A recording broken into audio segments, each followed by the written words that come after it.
Hello' নমস্কাৰ, মই Dipjyoti Bora, Dipjyoti Assamese ব্লগছৰ আন এটা ভিডিঅ'লৈ আপোনালোকক মই স্বাগতম জনাইছোঁ। আৰু আজি মই উপস্থিত আছোঁ নগাঁৱৰ অগ্ৰণী অনুষ্ঠান শিল্পকানন। এই শিল্পকাননত মই আজি উপস্থিত আছোঁ, এটা বিশেষ ভিডিঅ'লৈ আপোনালোকৰ মাজত আহিছোঁ।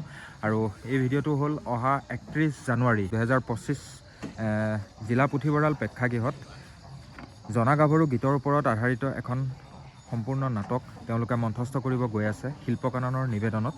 আৰু ইয়াত নাট্যকাৰ গোলাপ চন্দ্ৰ বৰা আৰু ইয়াত পৰিচালনা কৰিছে দক্ষিণা শৰ্মা বাইদেৱে। আৰু ইয়াত উপস্থিত হোৱাৰ মূল কাৰণটো হ'ল আজি তেওঁলোকে যি ৰিহাৰ্চেল কৰি আছে, যি তেওঁলোকে নাটকৰ প্ৰেক্টিচ কৰি আছে, তাতে মই আহি অকণমান উপস্থিত হ'লোহি। আৰু আহক আমি ভিতৰৰ ফালে অংশত গৈ তেওঁলোকে কেনেকৈ প্ৰেক্টিচ কৰিছে অকণমান তেওঁলোকৰ পৰা দেখা পাওঁ। বিদ্ৰোহী জনা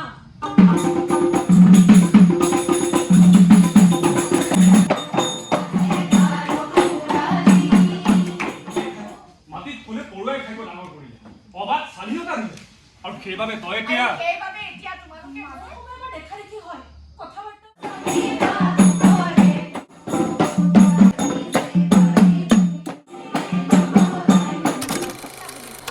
আৰু সঁচাকৈ এজন পুৰুষৰ হাতত নিজকে সপি দি সংসাৰ পতাৰ বাসনা আমাৰ থাকিব। পুৰুষৰ চকুলৈকো চাব নোৱাৰে, এয়া হেনো শাস্ত্ৰৰ নিয়ম। আৰু তুমি উত্তৰ ফালে গৈ থাকিবা। আপোনালোকে ইতিমধ্যে এই যি তেওঁলোকে নাটক প্ৰেক্টিচ কৰি আছে, এই প্ৰেক্টিচৰ কিছু অংশ আপোনালোকক মই দেখালোঁ। আৰু ইয়াতে মই কিছু কথা আপোনালোকক আৰু বিশদভাৱে জনাম। তাৰ লগতে মই আপোনালোকক একবাৰ চিনাকি কৰাই দিব ওলাইছোঁ নগাঁৱৰ মঞ্চৰ বিশিষ্ট অভিনেতা সোণমণি বেজবৰুৱা ডাঙৰীয়া। দাদা নমস্কাৰ। নমস্কাৰ। ভালে আছে? হয় হয়। শিল্পকাননততো আপোনালোকৰ বিভিন্ন ধৰণৰ নাটক মঞ্চস্থ হৈ থাকে বা শিল্পকাননৰ নিবেদনত জিলা পুথিভঁৰালেই হওক, নাট্যমন্দিৰ প্ৰেক্ষাগৃহতেই হওক আপোনালোকৰ মঞ্চস্থ হৈ থাকে। এইবাৰ 31 জানুৱাৰী দিনাখন আপোনালোকে জনা বিদ্ৰোহী নামেৰে এখন নাটক মঞ্চস্থ কৰিব ওলাইছে। নাটকখন কিহৰ ওপৰত? নাটকখন কিহৰ পৰা? জনা গাভৰুৰ ওপৰত। হয়। চকাৰ হ'ল প্ৰয়াত গোলাপ বৰা ছাৰৰ। আৰু এইখন বহুত বছৰ আগতে ছাৰে কৰাইছিলে। এইখন বিদ্ৰোহী জনা গাভৰুৰ ওপৰতে। নাটকখনৰ পৰিচালনা কৰিছে দক্ষিণা শৰ্মা, সকলোৰে পৰিচিত নগাঁৱৰ জীয়ৰী।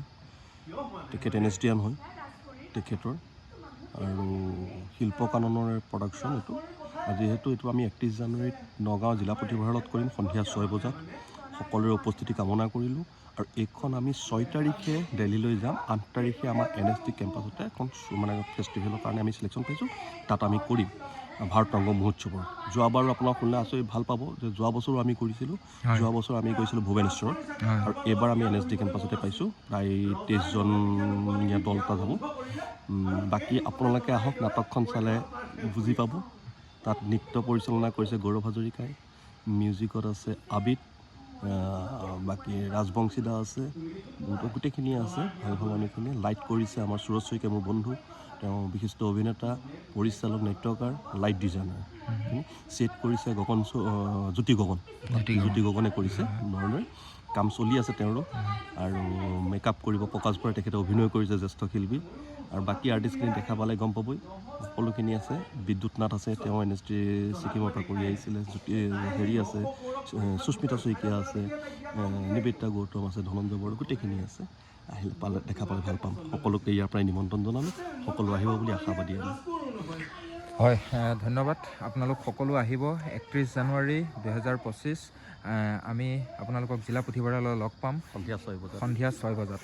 আৰু তাকে কৈ আজি ভিডিঅ'টি সমাপ্তি কৰিছোঁ। ধন্যবাদ।